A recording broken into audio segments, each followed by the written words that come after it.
Can everyone hear me? Is that on? Yeah. So I'll do the presentation, but there's actually a whole team of us that is putting this together. Internally in our office, from the urban planning or design side, Dennis, Christine, and Emma. They're around if people need questions answered later after the session. Also, we have transportation consultants who work with us, municipal servicing consultant, and we looked at the marketing side, the financial aspects of this. So Kevin, Alvaro, and Barry and Joyce are here. When we get to question and answers, some of them I may direct some questions to depending on what they are. In terms of the format, I'm going to talk very quickly about the process and timeline. We've been through that a few times, but how we got to where we are and where we're going, I think is still important. I'm going to review the structure of the master plan and specifically what we presented last March. Talk about what we heard from that community workshop, some of the feedback we got, and some of the changes actually that you'll see represented in the master plans and drawings behind you and up on the screen, and then get into a lot of the specifics about the open spaces and other elements. And then finally talk about next steps, where we go from here. People are just as interested in hearing about the plan itself as well as what the next steps and where we go from here. It is a little bit lengthy. There's a lot of information to cover. The good news is I think most of it is very exciting. I hope it's inspirational as well. And it really sort of gets us going on this. This is just a review of the site. It is 100 hectares in size, and again, you don't need to be told that really is an incredible opportunity in an urban environment to have such a large waterfront available to us to redesign, to rethink, to recreate, and really give back to people to use in interesting ways. About 70% of it is actually owned by OPG, and the other 30% is owned by a variety of landowners, business owners. Some of you are here at the meeting. We've met with them regularly throughout the process as well.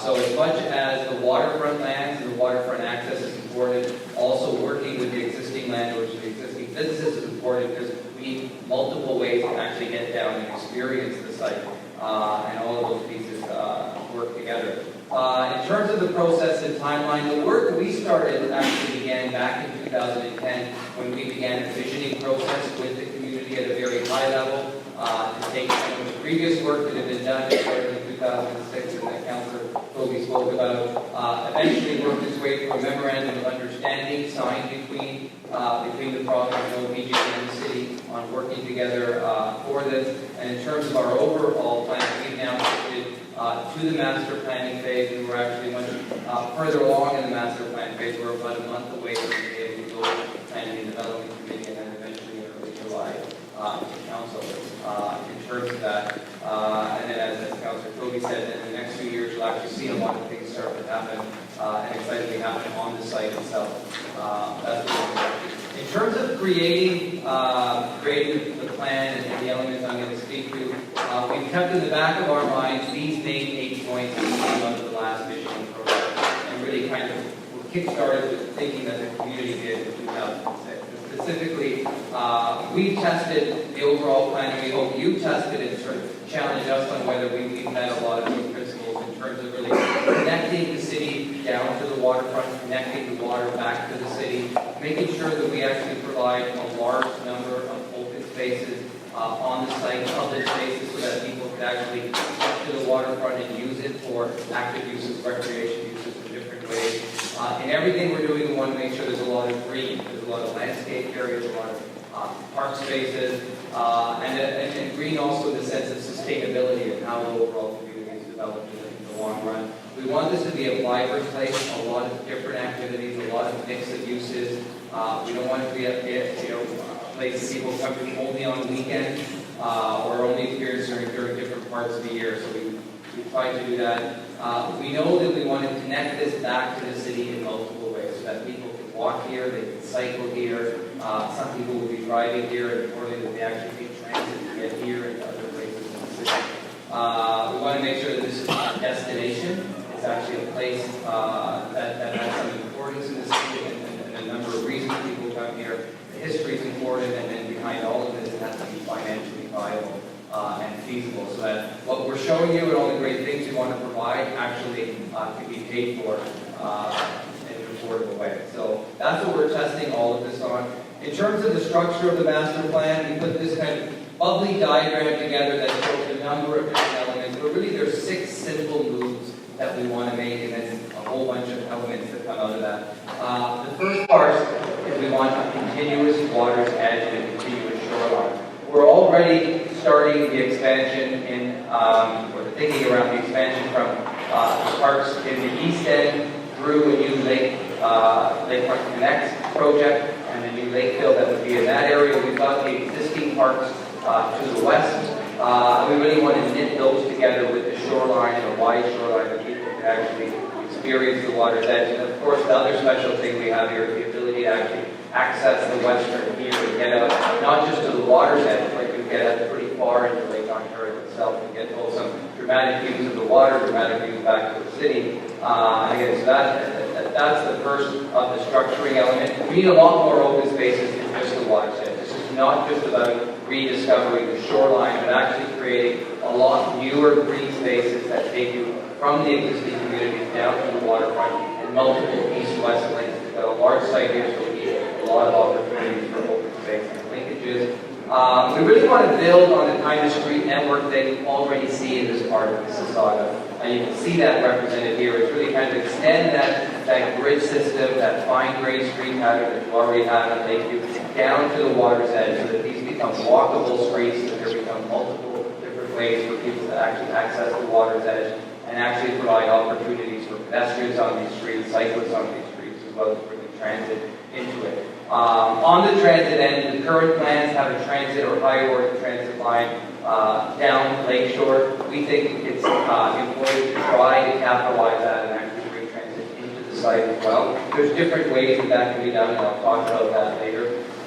Creating a cultural hub on the water's edge, we think is a really critical key way of making this a destination, making this more than just a place where people live and work, or where people just recreate, but actually come here to be involved in different activities. If you think of what Harbourfront does in downtown Toronto, similar kinds of cultural activities and cultural opportunities should be located along Mississauga's waterfront. This is a key place where we try to do that.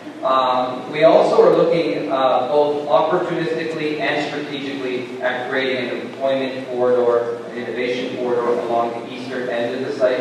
It's important that we provide opportunities for people to continue to work in different places in Mississauga. This is a growing city. It's not just the business parks where we're going to find employment opportunities, but actually within communities themselves.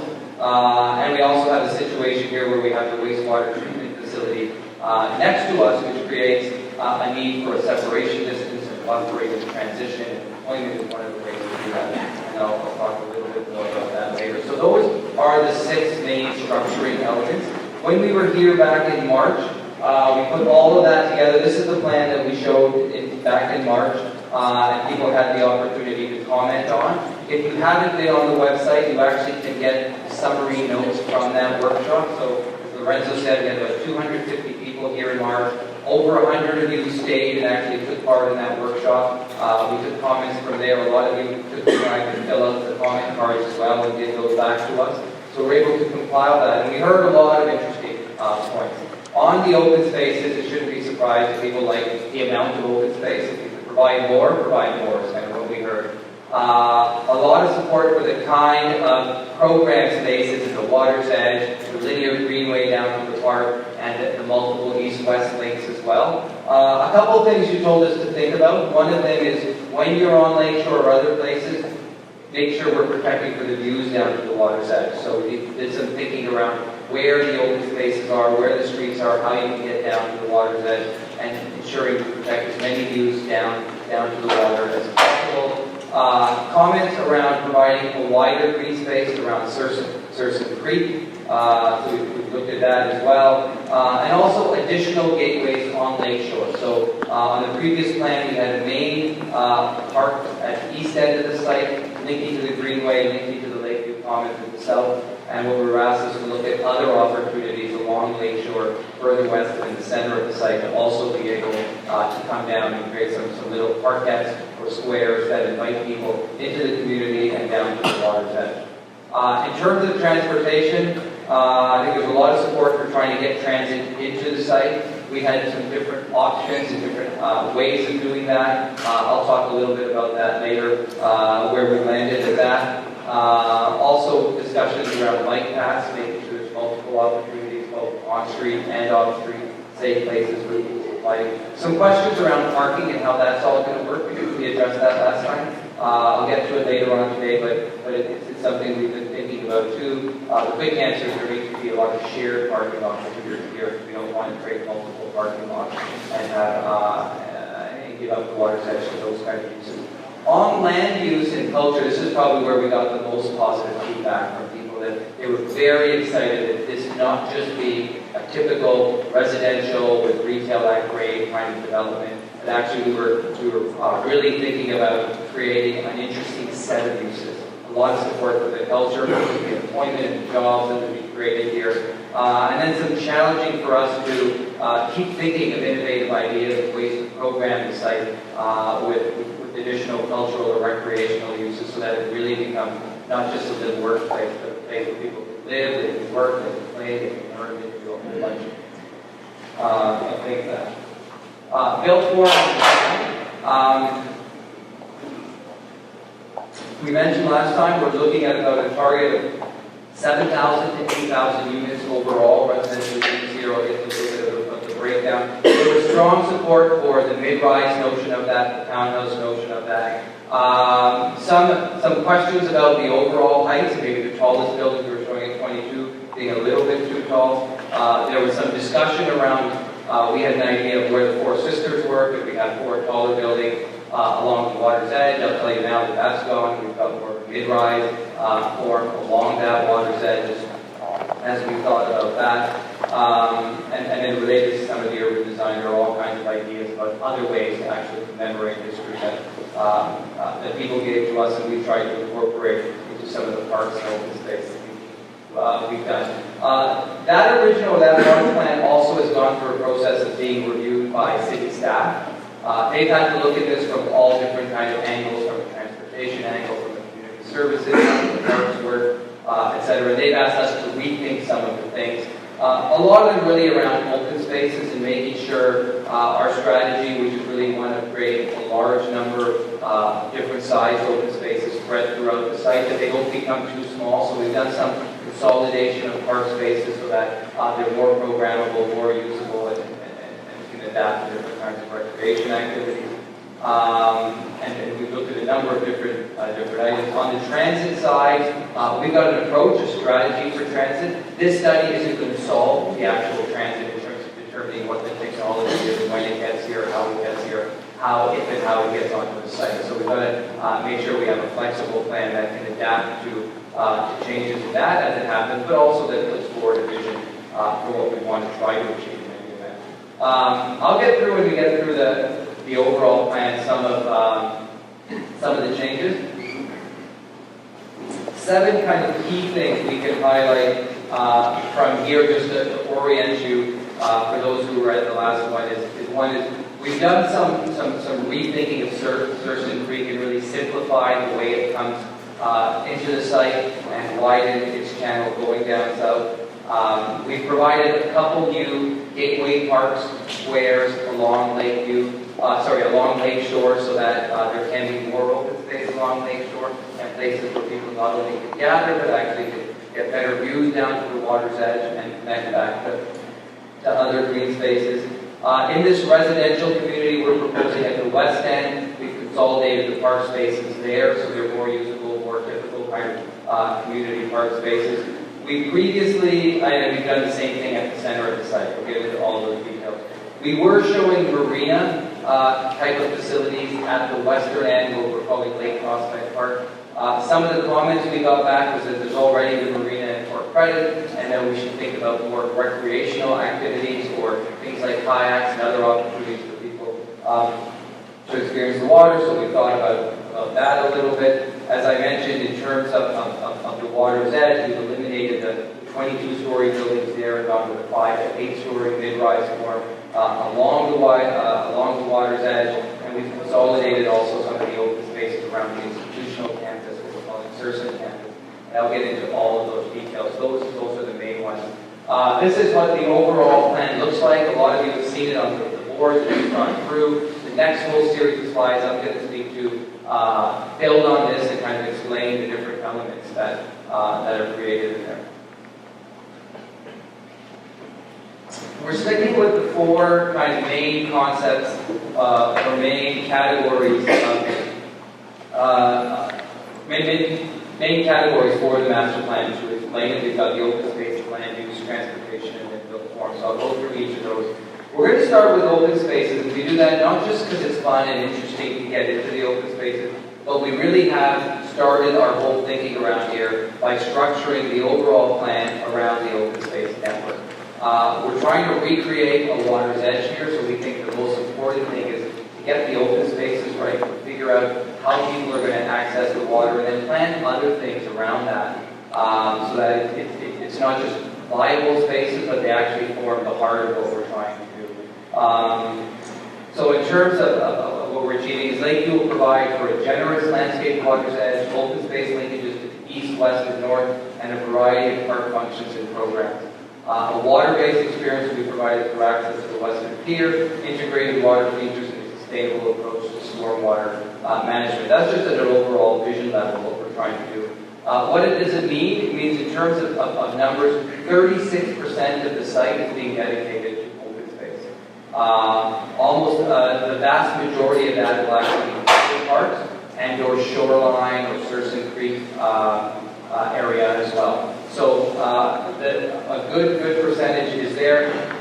Some of it is made up of the stormwater features and other elements I'll speak to. And we've divided it kind of into some large type open spaces, medium type of open spaces, and small open spaces. So in terms of the large ones and the large open space moves, as I described at the beginning with the structuring element, it's really important to have this water's edge shoreline feature along the edge of the site. What we're doing is we're actually building on the lakefront park, Lakefront Promenade Park and the Marina, Douglas Kennedy Park, and we're adding a new park here called Waterway Park at that edge, so that this actually becomes kind of a link of three major park spaces at that area before you get to the new shoreline itself. Use the arrow to start. By the time you get onto the site itself, in addition to that park, I'll describe some of the other water shoreline features as well. This is where you get access to the western pier. You have the opportunity to actually walk along that pier. It's 30 meters in width itself, and get out a significant way down to Lake Ontario. It also allows you to come through to connect to the east end of the site, to the major open space we're creating there, this area known as Lakeview Common, and Cove Hill, and the institutional campus as well. And then finally connects to the exciting area to the east of us with the lake hills coming in and the waterfront connector, which is going to become a much more naturalized waterfront feature that will be built in the coming years parallel to this project as well. The other then big move comes with the north-south linkage. So if we're going to create that great shoreline, we want to make sure, as we keep saying, that you're able to get from the existing community down to the water's edge, and you're able to get you're able to experience that. So the big moves there are really this Lakeview Gateway feature and park up at Lakeshore, and then the greenway itself, which we'll describe in more detail as well. Then there's a few medium connections and a few medium items. We want to, in addition to the shoreline, create multiple other east-west opportunities. We've got an opportunity to create water-based type of features in what we're calling the waterway area. I'll describe that a little bit as well. Interior to the site, where we've got the residential and mixed-use community, we've got a series of parks that form a linear greenway east-west, known as the Park Connector, and then of course we've got Lakeshore Boulevard itself, which is quite wide and green, and we believe should be maintained that way to provide that other green link. And then those get connected down to the waterfront in multiple opportunities through these stormwater management fingers, which provide different kinds of green spaces and opportunities to get down to the water's edge. So those are the big items. We also are providing a lot of other, as I mentioned, smaller parks throughout the community. So there's going to be about 8,000 residential units built here. at final build-up, so there need to be enough multiple number of parks. Not just those big destination areas, but community gatherings, places for people and kids to actually go to a playground and do the kind of things that you normally do in the community. So we've got a whole range and type of different park spaces and opportunities to do that. This is what it looks like in a three-dimensional view, and I'll just go through some of those main elements that I talked about before. This is the shoreline area. It's looking at, I explained this one here. This is what we're calling Lake Prospect Park. It's at basically that north or the southwest end where you can get dramatic views down to the water's edge. And it also is the area where you get views back to the western part of Mississauga Marina at Fort Credit, as well as then access to the shoreline and access to the western pier. There were some questions last time about how wide is that? Is it wide enough? Is it significant enough? So we've dimensioned this off for you, and the dimensions basically a cross-section from that area. It's about 126 meters in width altogether through that area, which combines a number of elements. You've got the western pier itself, which is a 30-meter wide strip that will have access in east-west direction and then eventually down south as well. You've got the inlet itself in there, which may or may not be programmed for different kinds of activities. And then when you get back to the shoreline side, you've got about a 40-meter recreational shoreline where you can have paths, bicycle trails where people can walk, park benches, etc. Before you get into a more traditional, at the east end, boulevard, where there's a street, the road, sidewalks for people to use, and then the buildings themselves. So there's about 126 meters in general in that area, and that's about here. If you were actually at Lake Prospect Park, there isn't a channel at that point, so you have about a little bit less than 120 meters of actual open space and green space. So that's quite a significant part at that part of the water's edge. As well, you can see sort of here the built form that we're proposing along that area. What does this actually look like? We've taken some precedent images. Surprisingly, we actually found one in Australia that almost meets the dimensions exactly what we're talking about. So this is the kind of space in terms of scale and size that southwestern edge, what we're calling Lake Prospect Park, would look like. The image to your right over there is just showing and demonstrating different ways that you can actually program and landscape space. It's going to be quite exciting because, again, you'll have not just a protected waterway, but you're going to have views and an edge to a dramatic part of Lake Ontario where you can actually see the outer harbor quite well. So we've some thinking around how that might be used. The other big element then, again, is that the north-south link, the greenway that we're proposing. This is the Lake Gateway Park. You can see it's wider than a whole block, basically taking up the area where the hydro corridor is on the north side of Lakeshore, bringing that south. Serson Creek is in that area. We mentioned here there's some diverting of the creek in this area, and then further east, that becomes the greenway link, and then links down to Lakeview Commons and the Serson campus. This is a view looking south, what that would be like. So this is where the existing corridor is. That would be that large green space, and then the greenway, which would bring you down to the south.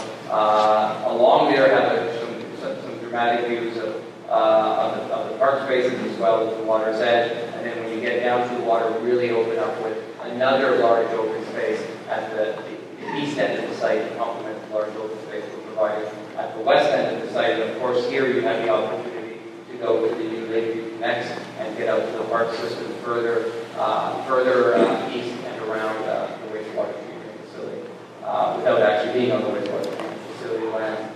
In terms of what that kind of looks like, this is what we're thinking about. This is an example from Copenhagen on the left, from Nashville on the right. It's not just going to be a green space where you're walking and no other activities, just trails. There's actually opportunities to program it along the way. It's about 30 meters in width at its narrowest point. So you can have playgrounds, play structures, water features along there. There'll be lots of opportunities. This really gets fun where you actually have meetings, not to talk about the plan, but to actually start programming and designing the park spaces themselves and what should actually go into them. I mentioned before about one of the east-west links being water-based. For those of you who were out back in 2010, we once had a grand scheme of trying to actually take the existing inlet and having a circular water canal that ran around the site. The cost of that is really great. I don't think it's something that's feasible to do on this site, and for some other technical reasons, it may not be the best solution how you actually use the water's edge. But we still kept alive the idea that actually we can have water-based activities internal to the site along the park space, even to the point where you can have shallow water here where kids can play with kayaks, learn how to use a kayak or canoe or other kinds of activities. Skating rink is something we think would really work well to make this a year-round activity, and we're thinking not a traditional skating rink, but actually something with more of a trail system, circular, that you can actually experience. This is what that area looks like in terms of the 3D aspect. So it's just in from the shoreline. It provides another connection in an east-west rate, the waterway park in this direction, and then the water-based features inside in that area. These are the kind of activities thinking where we've done around how to use that, and this is what I mean by not a traditional skating rink, but something that actually can have a bit of a trail feature around it. There's one in Etobicoke that opened a couple of years ago, and it's a very popular place and a fun place if you don't just want to go on a traditional route. Then we've got Aviator Park. This is the main east-west green link internal to the community. So once we get about midway into the site, there's a lot of development around there. It's important where you have new development, as I said, to actually have parks that aren't just destination places, but places that people living there who work near the area can use and reasons for coming around here. So we've been very generous with this. We had some different shapes before. We've been more consistent so that there's wide enough spaces that can be programmed for different kinds of activities. In three-dimensional, this is kind of what it's looking like. When you get to the center of the site, you can see, I'll talk more about built form later, you can see some of the buildings that we're proposing, so the kind of community here and the density we're thinking about. It's important to have these areas to actually have green spaces and some respite from that built form. So for those of you who've been to New York City and Bryant Park, we're thinking of that kind of scale of space to just provide some relief from the development around you and places for people to go and gather, so forth. We're trying to demonstrate in this drawing here, as you can see, looking south, a number of other green opportunities through the site, which we're calling stormwater management fingers. Really, this is really about just ensuring that the public rights-of-way or even private spaces are landscaped and maintained in a way that we're not just taking water and throwing it down into pipes and shoving it out into Lake Ontario, or cleaning it and shoving it out there. Okay? So you'd actually clean it before doing that. But actually do some of that cleaning in a sustainable way, in a much more natural way, and then actually, rather than have infrastructure that's very underground, have infrastructure that looks like this and actually part of the public realm. Is what we want to try to achieve. And then I talked about a lot of other small greens and gardens and opportunities throughout the site to provide the smaller scale green spaces that people might find if they were walking through the area, but also that residents would learn to use who were living there. As I said, that was going to be the longest part of the presentation, the open space, but I think it's important to get through all of that, because once we've got all of that structure, then we're able to think a little bit more about some of the other elements of the overall plan. In terms of the land use, the overall vision is that Lakeview will include a variety of uses that allow opportunities for people to live, work, learn, and play. So in addition to residential and commercial employment uses, the provision of cultural, institutional, recreational opportunities are also to be protected for on the site.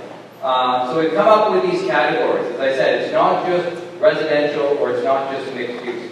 There's going to be a whole different a whole range of different buildings, a whole different number of land uses. Yes, there will be residential buildings, whether they be townhouses or apartment buildings, that will be solely residential. There are going to be commercial mixed-use areas where we've got some mid-rise residential buildings, retail at grade. I'll talk a little bit about where those are planned. There's going to be some employment buildings, which are more traditional kind of employment opportunities, but ones that we don't see currently in Lakeview today. Of course, there are open spaces. There are cultural, there are lands that are dedicated for culture and cultural activities.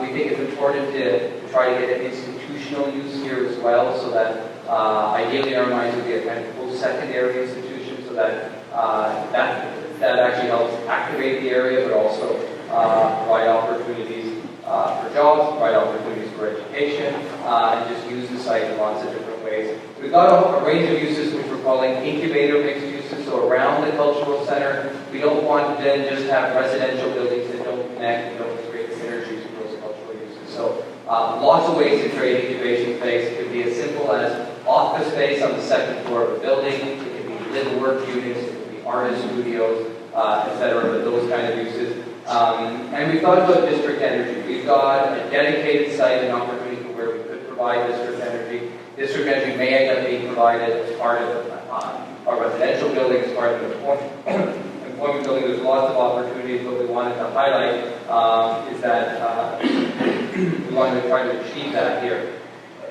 So this is the mix, how it all comes together. I'll describe it a little bit. The cultural hub is at the water's edge. It and the institutional space kind of make up this area here at the southeast end. The employment opportunities are located, as I mentioned before, along the eastern edge, creating that buffer and transition to the wastewater treatment facility. There's the opportunity for up to 1 million square feet of space within that employment area. That would be ideal if we achieve that much, but if we get close to it, I think that'll help meet a lot of our targets in terms of the work relationships. The incubator space, as I mentioned, is adjacent to the cultural hub, so this is where we don't want just residential buildings, but buildings that have, whether they be studios or the work units or some sort of offices as part of them as well. The commercial residential mixed-use areas, there's basically 2 of them.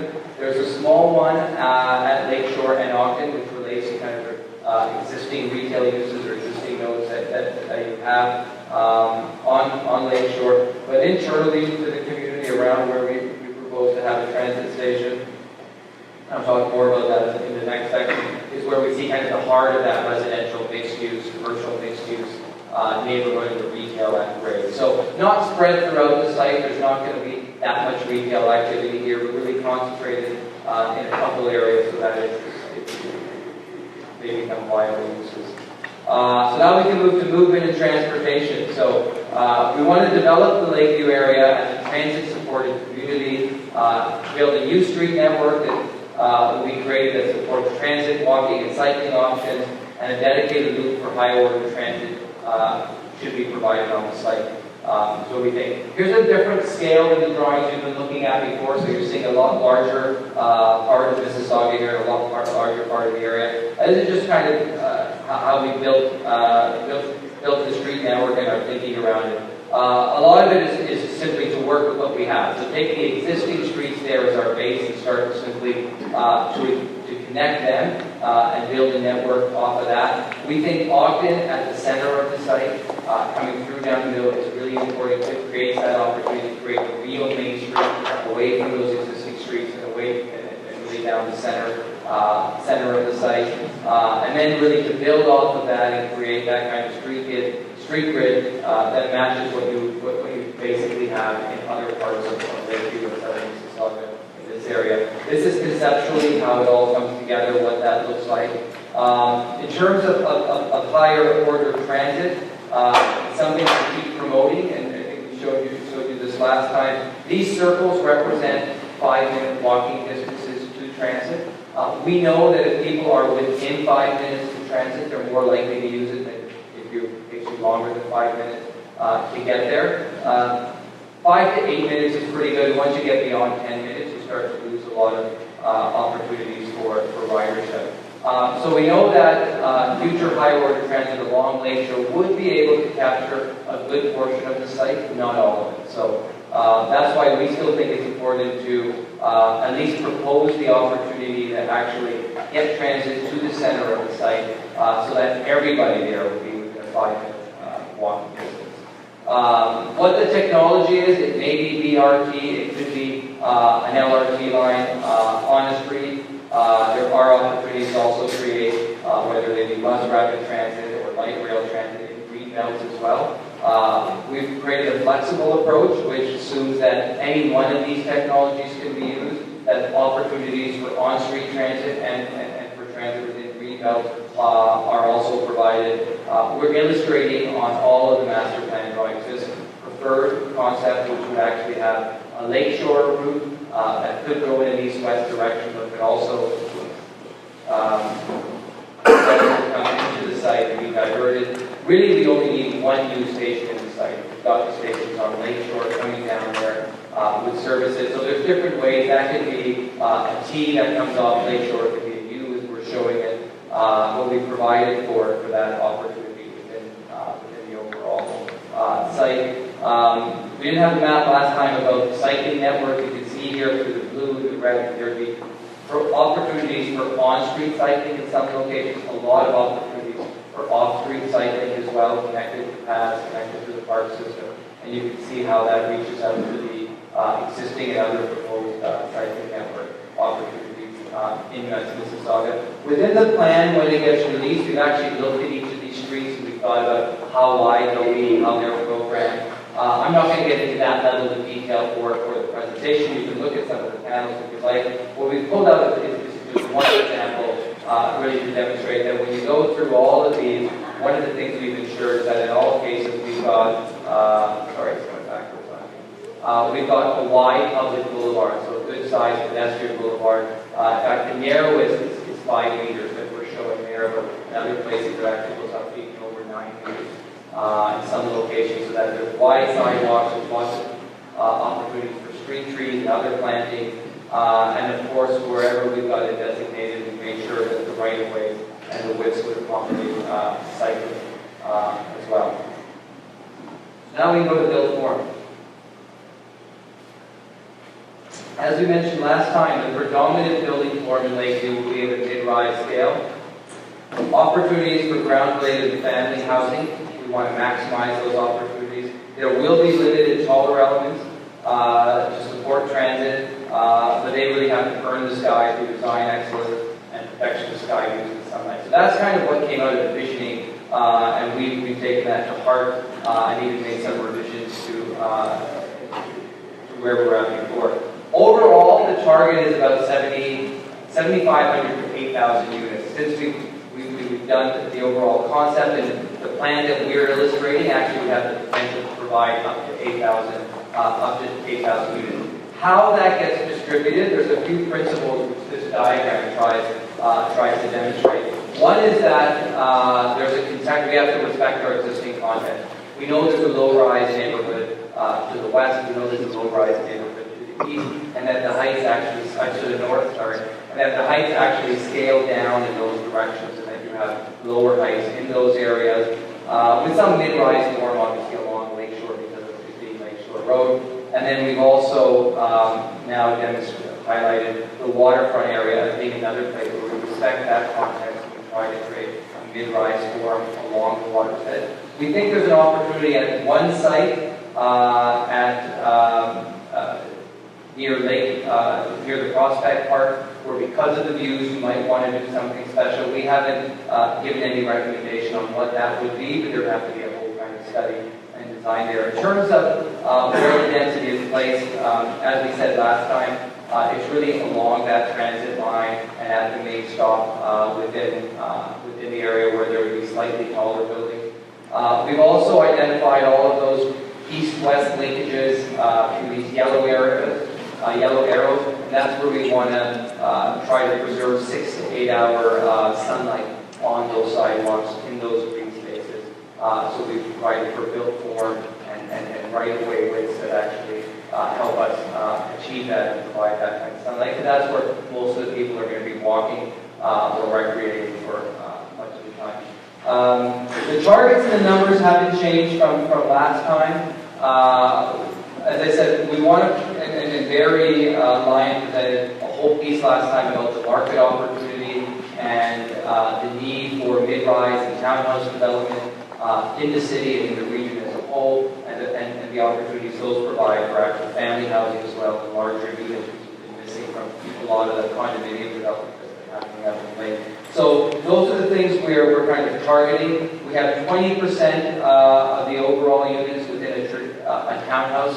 Those could be 2, 3, or 4 stories in height. We have about 55% of the overall built form in the mid-rise. Those are 5 to 8 stories overall in height when we talk about mid-rise. And then we've allowed for about 25% of the buildings up to 15 stories.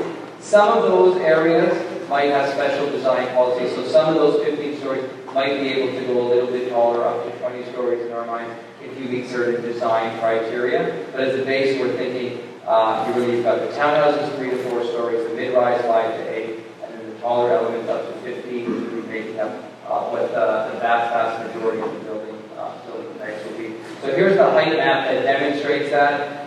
The yellow areas are the townhouse lower elements. The green are those mid-rise 5 to 8 stories, and you can see the scattering of blue buildings up along the transit line in this area here, where buildings would go up to 15 stories. And we prepared some density maps to show what that's like as well. In terms of parking, I'm not going to have a detailed piece on it, other than to say is we don't see a lot of large parking lots in the area. There may be an interim number of parking spots as the overall site, parking lots as the overall site gets redeveloped. But our main principles are, one, that we share parking amongst uses as much as possible, so that if there's an institution at Lakeview Commons and along that water's edge, that we don't provide separate parking for the park area and separate parking for the institutional area. We actually try to combine that. It's a lot easier to do when we get into the mixed-use buildings, the residential and commercial. So that's one strategy. The other one is really that we want to limit surface lots, so we have opportunities through underground, through parking structures, and through on-street parking itself to actually provide the majority of the parking in the area. And then what we really want to aim for is to get people into this part of the city and out of this part of the city on transit or on their bikes or walking. What I want to move to now is I provided a lot of technical information or information around the details of the plan. People I find always are interested in what is it going to look and feel like. So at the end of the day, so we've created this montage of a number of images and that actually kind of just walk you through the different neighborhoods. We split the area up into 6 different neighborhoods, and I'll go through them one at a time, just so you've got a sense of their names. Names may change over time, they will change over time. For now, we're calling it Rangeview Estates, the Lakeshore Neighbourhood, Serson Place Innovation Corridor, Ogden Village, the Cultural Corridor, and Serson Campus. So Rangeview Estates, this is the area up at the northwest end of the site that I mentioned is really the low-rise townhouse residential component of the overall plan. We are planning for one of the Lakeshore Gateway Parks to be located in this area, so you can see along Lakeshore that opening up that will bring you down to the water's edge and Waterway Park, and also the existing parks to the west in that area. These again would be townhouses 3 to 4 stories in height, and they would have a number of small open spaces throughout, and then one main community park in the center of that site. So a traditional kind of community in a lot of ways. And here's some of the built form and opportunities what it might look like at the end of the day. When you move to the center of the site, staying on Lakeshore, this is what we're calling Lakeshore Neighbourhood. It's got the 4 to 5 story mid-rise buildings along Lakeshore themselves. Other mid-rise opportunities along Ogden. Mid-block, and we think internally this should be applied throughout the Lakeview area. When you get internally, we should look even in the mid-rise and the higher density areas to still provide townhouse opportunities within the block. It's very easy to do. Vancouver's a city that does that very well in terms of those types of uses, and we want to see that implemented here. There would be a retail node at Lakeview, and we've actually proposed that the buildings at Ogden be set back so that this becomes a second one of those new gateway areas where you can get down, views down to the water's edge, more of a square related to the cafes or whatever the retail uses that could be located in this area, but effectively another entrance into the community and down to the water's edge. This is just a look at what some of those spaces might look like. Then at the east end, up at the north there, this is the Serson Creek Innovation Corridor. This is the large Lakeview Greenway, this is the existing hydro corridor. So that's the main kind of gateway feature down to the site. This is the greenway that I talked about before. There would be residential uses, obviously, on the west side of the greenway, south of this correction. And these would be the employment opportunities that we see. And these are really 3, 4, perhaps up to 5-story, high-tech kind of uses, green corridor, green employment kind of uses. It's through this range of buildings which would the majority of the jobs on the site would be. Then in the center of the site, this is what we envision as being, for lack of a better word, the community node and the heart of the community of the new village. And we're calling it Ogden Village. It would have you're looking here south down to the water's edge. It would have that retail, commercial mixed-use spine down the center of it. It would have where the majority of those taller 15-story elements would be. Still along the main streets, the mid-rise component and internal to the blocks, the opportunities for the townhouses with 3, 4-story elements with grade-related housing. And what you're looking at here is that aviator park and that central spine I talked about when we looked at the open space. This is just some precedent images of how that might look and feel when it's built up.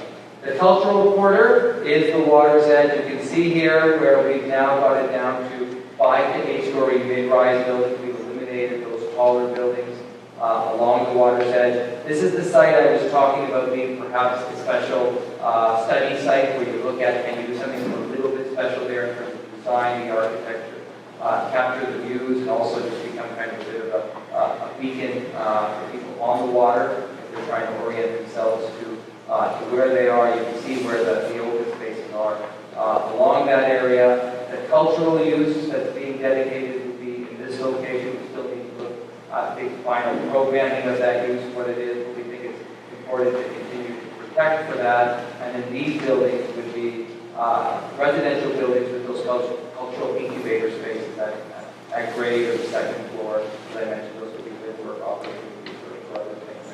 And here's a variety of different ways those spaces might be used as a cultural hub, even opportunities to have large events spilling out into Lakeview Common and the open space that's next to it in that area. And this is Serson campus. Really what we're looking at, the south end of the site here, is combining the opportunity for a couple of institutional buildings with the open spaces and with the links back to the water's edge. So these would be very public in nature. There could be a couple buildings in there. Ideally, it would be a post-secondary institution.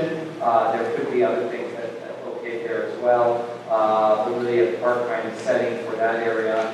And you can see some of the imagery we've provided. So I think that takes us through the character of the area, what it looks, what it feels like. I'll now talk a little bit about phasing strategy and next steps. My voice is still with me. In terms of phasing, we're probably too early to have a detailed phasing plan. There still needs to be more work in terms of how this rolls out, but there are some principles that we know. We know we want to get access down to the water as soon as possible, so we don't get that link down to the western pier is very important. But we also want to time phase the development. 8,000 units is not going to be built in 2 2 years, it's not going to be built in 5 years, probably not going to be built in 10 years. So you're looking at about 15 years. It's probably a good guess for overall. So you want to be able to break this out into pieces and actually think about what pieces come at different points in time. And you also need to build a lot of infrastructure as well. So you want to time the infrastructure with when that happens. And the other part to that, I guess it's part of infrastructure, but it's providing for the parks. So you want to plan, design, be able to afford to put in the parks and pieces